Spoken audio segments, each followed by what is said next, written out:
Hey there guys, welcome back to AFC Game by Game. This is my review of Arsenal 0, Spurs 2. First thing to say is apologies that there was no preview for this game. I'm sure you can understand. In the week leading up to Christmas, I'm a little bit pushed for time, but I'm here to do a review of the game, and whatever way you look at it, whether it's fortunate or unfortunate, I can't hide my disappointment. I'm really devastated with how things have played out tonight. Losing 2-0 to your biggest rivals in the North London derby is something I absolutely hate. It's a feeling that it's not like losing to anyone else. The defeat against Southampton was really tough to swallow, but today is really heart wrenching. It's really disappointing to see us lose in that manner in such a haphazard performance. It was really out of sorts from Arsenal today, given what we've seen over the past couple of months. After what was so encouraging in the North London derby a few weeks ago at the start of December, to see that performance today, I mean, it's you've got to look at things with some perspective. Spurs are a team that, I hate to admit it, they are ahead of us in terms of their progress, in terms of their transition. They've got a manager that's been there for a few years now. They've got a squad of players. They've got a core and a spine of their team. So of course, as I say, I really hate to admit it, but they are going to be naturally a little bit better than us at this moment in time. But we've got to take this with a pinch of salt. We've got to learn from it. We can't be too reactionary.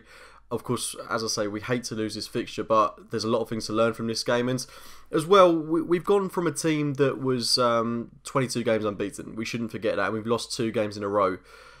It shouldn't be the end of the world, but it almost feels like it. It's really Southampton away, and then today it's really not shed a good light on the team. But as well, you have to remember, we have gone from a system that was working quite well. We had the back 5 of Rob Holding, Mustafi, Socrates, Bellerin and Kolasinac, to a back 5 that's now plagued with players that have just come back from injury, such as Monreal and Koscielny. We've got players like Ainsley Maitland-Niles playing at right wing back. We've got midfielders like Granit Xhaka playing at centre half. It just doesn't add up. Of course, there are going to be problems in that defence, and as well, of course, we weren't keeping clean sheets, but our defence was also integral to how we wanted to play going forward.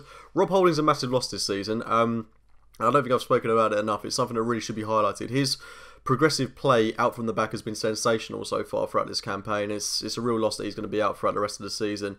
The same can be said for Mustafi. I think he's seriously underrated in terms of his ball distribution, and Socrates, just in the middle of those 3, really did combine them together. And I feel like if we'd have progressed to that just for another few weeks, we would have started to keep clean sheets. Maybe that's me going out on a whim, but I was really starting to see progress with those players at the back. And not to mention the wing backs, it shouldn't be underestimated how much Kolasinac and Bellerin bring to the system. They're so good going forwards, and Maitland-Niles at right wing back just doesn't offer the same. Monreal at left wing back, I don't want to judge him too soon. He's just coming back from injury. He has been very good at left wing back when he's played there in the past, but let's not forget he's about 32 years of age now.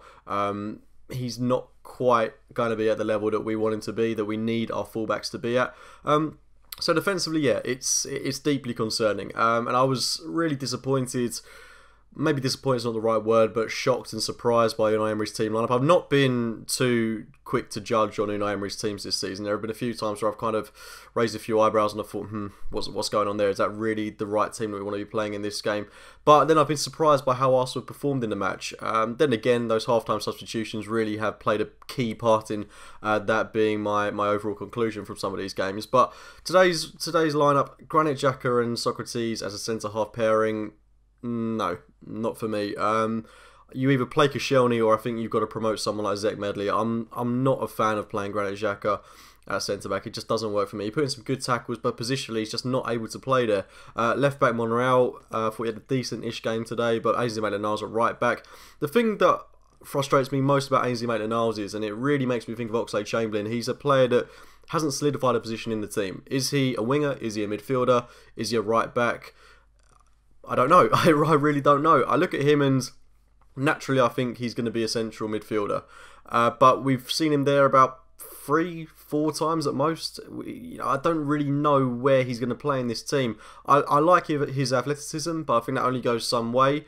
Positionally, I thought he was caught out of position quite a lot in this game. I really like him, and I really hope these are players going to make it at Arsenal, but I do still think he's got a lot to improve on. He tends to play like the world is moving around him, not he's moving around it. He's a very laid back player, and that's great. but not in a North London derby. You've got to be on the ball. You've got to be physical. You've got to be really, really persevering in your play. And I just don't think he was at the level we needed him to be at today. But then again, 21 years of age, I don't want to be too quick to judge. I thought Guendouzi in midfield had a pretty poor game today as well. It's a very young team as well that we play today. You shouldn't forget that. And I think there's a lot of improvement to be had. I say it's a young team. You know, there are about 4 or 5 players in their early 20s in this game. Iwobi being one of them as well, had a sort of out of sorts performance. Mkhitaryan, I thought, had a decent 45 minutes. I know that he really frustrates people, but had that great opportunity to score, which he should have scored. No excuses there whatsoever. He just made it such an easy save for Gazzaniga. But I think in terms of his doggedness, his determination to track down the ball, thought he worked very hard in this game. That's what you're always going to get out of Mkhitaryan. But he does do some things that are incredibly frustrating, as does Iwobi. And I'm really not a fan of us playing this tip of Aubameyang, Iwobi and Mkhitaryan. It doesn't... I'm not in favour of that, especially when you've got someone like Lacazette on the bench. It's really, really, really frustrating. And as well, Ramsey, who played today in the number 10 position, I thought he had a really good game, really, really good game, and has given Emery something to think about. And Mesut Ozil left out of the squad entirely today. I don't want to talk on this topic too long, but I don't know what's going on there.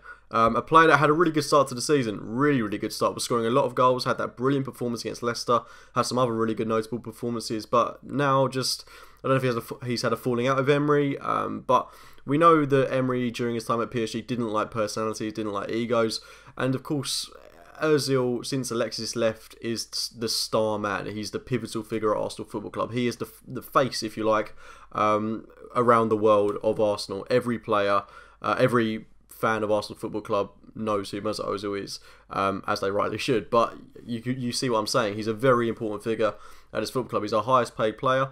And to have him omitted from the squad for tactical reasons, when you've got Joe Willock and Eddie Nketiah on the bench in place of him, I'm really scratching my head over that one. Really, really scratching my head. I can only think that they've had a falling out of some sorts.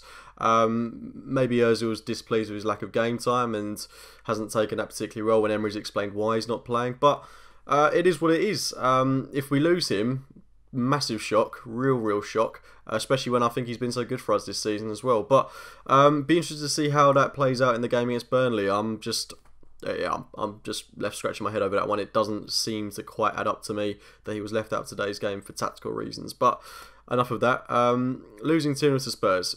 Yeah, it's not been enjoyable. I don't particularly want to relive the goals, but they came too easily. That first one from Son came out of absolutely nothing. Socrates, I think it was at fault in this one, but Granit Xhaka positionally completely unaware.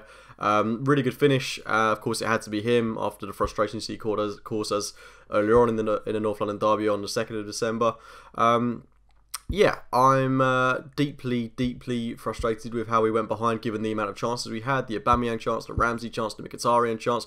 Okay, we didn't play brilliantly, but we dominated the game and we had so many chances. So many chances to go ahead in this match. And even when we went behind, the Lacazette chance as well. Another chance for Ramsey, more chances for the likes of Aubameyang. It's just unbelievably frustrating. In that second half, the interaction of Lacazette came too late, I think. I was surprised that he went to a back three, brought on Laurent Koscielny, who was at fault for the Dele Alli goal. He just seems to be playing about a year or so behind the rest of the team, and that's understandable, I suppose, given that he's just had 8 months out. And there's a load of tweets tonight about how Laurent Koscielny is finished. A lot of tweets aimed at Nacho Monreal tonight about how he's finished as well.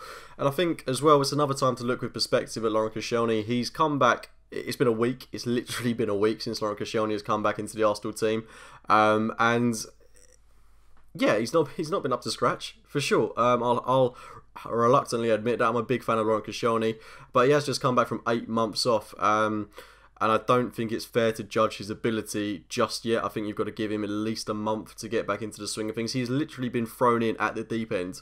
At the minute, he had to play in the game against Carabao. He played in the game against Southampton. He played 45 minutes this evening. You know, I would give him a little bit more time before judging where he's currently at as an Arsenal player. I don't think he's good enough to be a starter, and I don't think he will be a starter for us. He's 33 years old, so naturally his career is starting to wane a little bit. You know, a little bit, it could be quite a lot. Depends what happens over the next couple of weeks. But I do see him as a squad player. But it is quite damning for me that Emery's named 5 captains at the start of the season. Koscielny being one of them, Ozil being another, Ramsey being another. And there's now a lot of uncertainty around those players in particular, which I don't think it's a good place to be, and I'm not going to question Emery at this stage. We shouldn't forget the 22 unbeaten game run we've been on. We shouldn't forget the positives that Emery's brought to the team, and I'm certainly not questioning what he's doing so far. But the team lineup today I thought was wrong. It's the first time in a while that I think Emery has got it wrong. And I am starting to question some of the decisions he's making, Ozil and Ramsey in particular, because if he wants players that are going to be dogged, that are going to work extremely hard throughout the course of the game, that are going to play the way he wants, then Ramsey is that, and surely he should have noticed that earlier on in the season, whereas Ozil probably is going to be a bit lethargic, but that's just his game. We know how he plays. But yeah, I can't comment too much on that. Because I'm not too sure what's going on there. But going 2-0 down, a game effectively done. Again, opened up so easily on the counter-attack. Dele Alli with a very good finish, it has to be said, over Petr Cech, whose distribution just isn't quite up to the level that Bernd Leno's is. And you can see why he's currently our number 2 keeper if we want to carry on playing this system. Made a few good saves, but was ultimately beaten by Dele Alli's chance to make it 2-0. And at that point in the game was effectively done. We had... I think that Lacazette chance came briefly after that, which should have gone in the back of the net. Really, really unfortunate there. I have to be more clinical. I think that's the overriding thing that we have to take from tonight, is that we have to be a lot more clinical. Because if we score that Mkhitaryan chance, if we take some of the other chances, it could have been a completely different story. The one positive I can take from this evening is that Spurs have drawn Chelsea. So that means that they've got a 2-leg semi-final coming up in January, and that should work to our favour in terms of the top 4. We know the top 4 is the priority, but we can't dwell on this too much. It is a shame, but the reality is Spurs, if they do get to the final, will more than likely lose to Manchester City. I do sound extremely bitter there, but I think even if we'd have got to the final, I'd be really in doubt about us beating Man City. But anyway, I don't want to dwell on this too much because it's not the nicest of results to be talking about for over 10 minutes. Anyway guys, I'm going to wrap it up there. Please do drop a like on the video if you have somewhat enjoyed it, if you've tried to enjoy it, if my pain has caused you some sort of happiness. Please do subscribe to the channel if you're new, and as always, I'll speak to you very, very soon. See you later guys.